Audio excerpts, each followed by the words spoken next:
இன்னும் எத்தனை நாள் இப்படியே இருக்க போற? கண்ட இடத்துல குடிச்சிட்டு கண்டவங்க கூட சண்டை போட்டு உன்னால எங்க எல்லாருக்கும் பிரச்சனைடா. நான் இப்போ உங்க எல்லாருக்கும் பிரச்சனை ஆயிட்டேன்ல மச்சான் அதெல்லாம் ஒண்ணும் ஏய் இல்லடா. சும்மாடா. ஆமாண்டா, உன்னால பிரச்சனை தான். சும்மா வெறுப்பு. ஆமாண்டா. ஆனா நான் எவ்வளவு பெரிய பிரச்சனையா இருந்தா அவ இந்த I love you, I miss you, நீ இல்லைன்னா நான் செத்துருவேன் அப்படிலாம் எல்லாரும் சொல்ற மாதிரி சொல்றான்ட்டு நான் நினைச்சிட்டேன்டா. ஆனா அது எவ்வளவு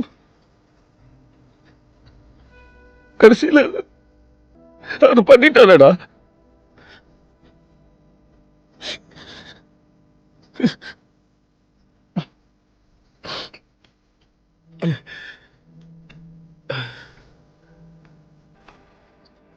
அவளை முத தடவை பார்க்கும்போது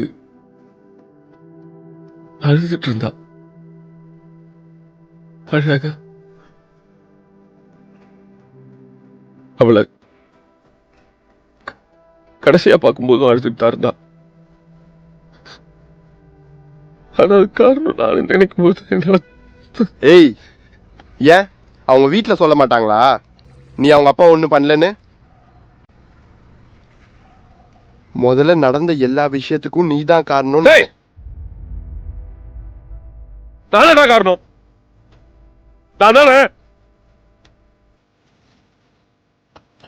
சரி, ஒரு மெசேஜ் பண்ணிருக்கலாம்ல உங்க அப்பா நான் ஒண்ணும் பண்ணலன்னு. என்ன புரிஞ்சுக்கலன்னா நான் ஏன் போய் பேசணும்? ஈகோ. ஏன் அதே போன உனக்கு பண்ணிருக்கலாம்ல. அவ ஈகோ தான்டா அவ. சரி விடு. நாங்க 2 பேரும் அப்படியே ஒரே மாதிரி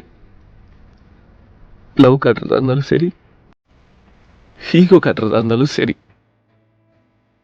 வா போலாம். லவ்ல அவ பெருசா நான் பெருசா, ஏய் கூட்டு போய் படுக்க வைங்கடா அவனை. கடைசியில அவதான் பெருசுன்னு காட்டு போயிட்டாளடா. சொல்றது கேள்றா கொஞ்சமாவது. எனக்கு ஈகோ பெருசுதான், ஆனா அதை விட லவ்வும் பெருசு.